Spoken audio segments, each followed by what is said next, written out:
আজকে আমি একটা নতুন রান্না দেখাবো। পালং পালং এই সবজি এখানে আছে লাউ, সিম, আলু, বেগুন, আর এই যে আছে পালং শাক, আর এই যে এখানে আছে ডালের বড়ি। আমি হালকা করে একটু ভাজে রাখছি। আমি এইগুলোর মিক্সডে আপনাদের আমি নিরামিষ রান্না দেখাবো। মানে কেমন করে আমি এইটা রান্না করব, কি কি প্রসেসিং দেব, প্রসেসিংটা জাস্ট আপনাদের আমি দেখাই। এই যে আমি দিলাম এখানে 5 ফোড়ন। ও ভালো কথা, এখানে দিলাম 3টে আছে কাঁচা মরিচ। মরিচ বেশি দেওয়া যাবে না, ঝাল হলে নিরামিষ তরকারির টেস্ট নষ্ট হয়ে যায়। আমি তরকারিটা দিয়ে দিলাম। প্রসেসিংটা জাস্ট আপনাদের আমি দেখাবো আমি কিভাবে রান্না করব। আমি এই তরকারি যখন হয়ে যাবে, আমার সবজি রান্না হয়ে যাবে, কিন্তু আমি এখানে কোনো পানি দেবো না। দেখবেন আমি কি করে রান্না করি। 5 ফোড়ন, ফোড়নে দিয়ে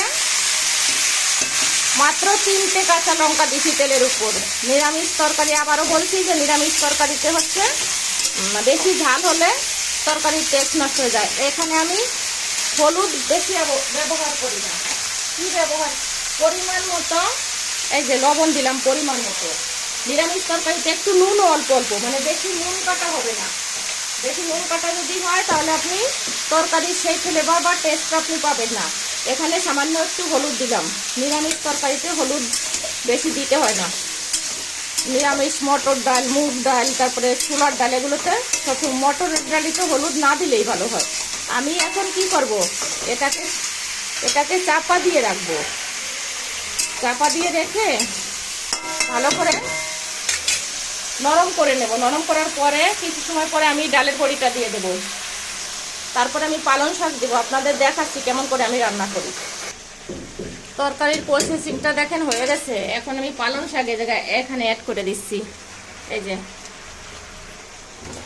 পালং শাকের তরকারিও অনেকেই রান্না করতে পারে না। অনেকে কি করে, পালং শাকের তরকারি রান্নার সময় তরকারি একদম ঘুটে ফুটে যায়, তারপরে হচ্ছে ঢের দেড়ে মতো হয়ে যায়। আমি রান্না করে দেখাচ্ছি আপনাদের কিরকম হয় লাস্টেরটা। দেখেন যে একটা বেগুন থেকে 3 পিস ভাজা করছি। এটা আমরা 2 জন মানুষ, ভাত, দুধ আছে, কালকের মাছ রান্না করছি শোল মাছ দিয়ে, লাউ দিয়ে, ওটা আছে, হয়ে যাবে 2 জনের খাওয়া। তো বেশি কিছু লাগে না। পালং শাকের তরকারি করবো। আর কালকে যেহেতু পৌষ সংক্রান্তি, তো আপনার আজকে রাইটো কালকে রাখবো না। কালকে সব ধুয়ে মাজে সুন্দর করে নতুন করে রান্না করব। তো আমি তরকারিটা কিভাবে বানাই সেটা আপনাদের দেখাবো লাস্ট মোমেন্টটা।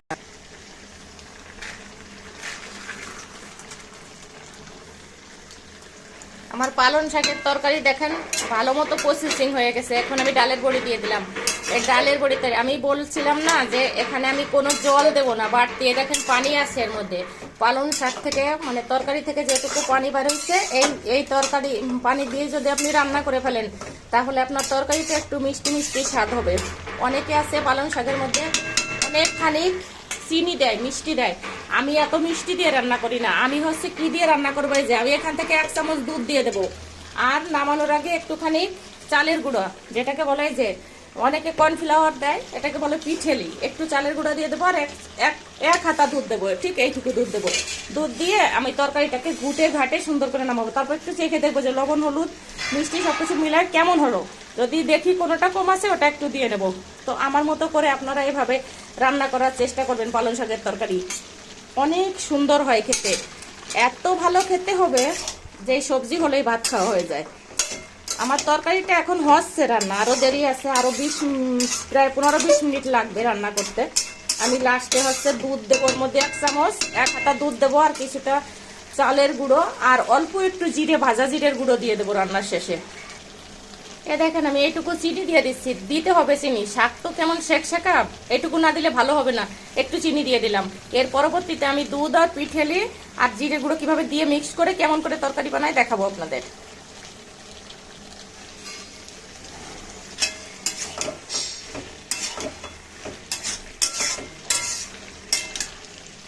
আমি রান্না এবার শেষ করে ফেলবো। এই যে 1 হাতা দুধ দিলাম রান্নার মধ্যে। আমি পিঠেলি হচ্ছে গুলাই দেবো না, এভাবে শুকনো শুকনো দিয়ে দিলাম। আপনারাও আমার মতো করে এভাবে দেবেন। যেহেতু আমি মানে জল ছাড়া, এটা একটু থকথকা তরকারি হবে, মানে অল্প অল্প ভিজে ভিজে মতো। পিঠেলি না দিলে নিরামিষ তরকারি ভালো করে জমে না। আমি যে দুধ দিলাম না, এই দুধের জন্য হচ্ছে টেস্ট আসবে ভালো নিরামিষে। আমি আরও একটা জিনিস এখানে দেব, এটা রান্না করতে অনেক কিছু দিচ্ছি না তা না। এই যে একটুখানি জিরের গুঁড়ো, অল্প একটু কালো জিরে দিতে পারেন আপনারা, কালো জিরে বাটা। আমার এখন বাটতে ইচ্ছে করতেছে না, তো একটু জিরে, ভাজা জিরের গুঁড়ো দিয়ে দেই, তাহলে একটু ঘিরানটা ভালো হবে। বেশি না, অল্প দিলাম। এই দেখেন হয়ে গেছে মশলা দিয়া। এটাকে মিক্স করে দেব আমি আমার রান্নায় যে শেষের পথে। ঠিক এরম করে ডালের বড়ির তরকারি। কিন্তু যখনই আপনি পালং শাক, লাউ ডালের বড়ি বা আপনার লাউ শাকের তরকারি এইভাবে রান্না করবেন, তখন হচ্ছে সেখানে বেশি মরিচ দেওয়া যাবে না। মরিচ দিলে ঝাল হয়ে গেলে তরকারি টেস্ট নষ্ট হয়ে যায়। আমার রান্না দেখেন হয়ে গেছে, দেখছেন এই যে কত সুন্দর হয়ে গেছে রান্না। কিছু সময় আপনি যদি এরকম 2-3-4 মিনিট যদি চুলার পর ধরে রাখেন, এই যে এইভাবে একটু বড়িগুলো হয়তো সিদ্ধ ভালো মতো হয় নাই, এভাবে চাপাতে রাখলে বড়িটা সুন্দরভাবে সিদ্ধ হয়ে যাবে। আমার তরকারি রান্না কমপ্লিট হয়ে গেল। এভাবে আমার মতো করে আপনারা চেষ্টা করবেন নিরামিষ তরকারি রান্নার জন্য। পালং শাক দিয়ে, পালং শাক, লাউ, আলু, বেগুন, সিম আর ডালের বড়ি, অনেক সুন্দর রান্না হয়েছে। এবার আমি আমার এই রান্নাটা আমি ইউটিউবে ছাড়বো। তো কিছু কিছু ক্ষেত্রে দেখানোর জন্য, অনেকেই আছে নিরামিষ রান্না করতে পারে না, সেই জন্য আমি এই রান্নাগুলো নিয়ে আসি। তো আপনারা সবাই ভালো থাকবেন, আর আমার ইউটিউব চ্যানেলটাকে সাবস্ক্রাইব করে দেবেন। আমার পেজ হচ্ছে মিথিলা বোস, আর আমার ইউটিউব চ্যানেল হচ্ছে রিতানাক ডেইলি ব্লগ। দেখেন রান্না হয়ে গেছে, এই যে দেখছেন। আমি কিন্তু এখানে জল ফল কিছু ব্যবহার করি নাই, অথচ আমার রান্না কমপ্লিট। আপনারা যদি পালং শাকের মধ্যে খানিকটা জল দেন, তাহলে মনে করেন আর এই তরকারি খাওয়া যাবে না। আমি এবার ডালের বড়ি ঢাকা দিয়ে কিছু সময় চুলা অফ করে দেবো। রান্না হয়ে গেছে, চুলা অফ করে দিয়ে রেখে দেবো, এই যে এরকম রেখে দেবো। তাহলে যেটুকু আছে সিদ্ধ করে দেবো, একটু পরে আমি ঢালবো, তাহলে সুন্দর হয়ে যাবে। তো সবাই ভালো থাকবেন, সুস্থ থাকবেন, আমার পেজের পাশে থাকবেন, আমার চ্যানেলের পাশে থাকবেন। সবাইকে অনেক অনেক ধন্যবাদ।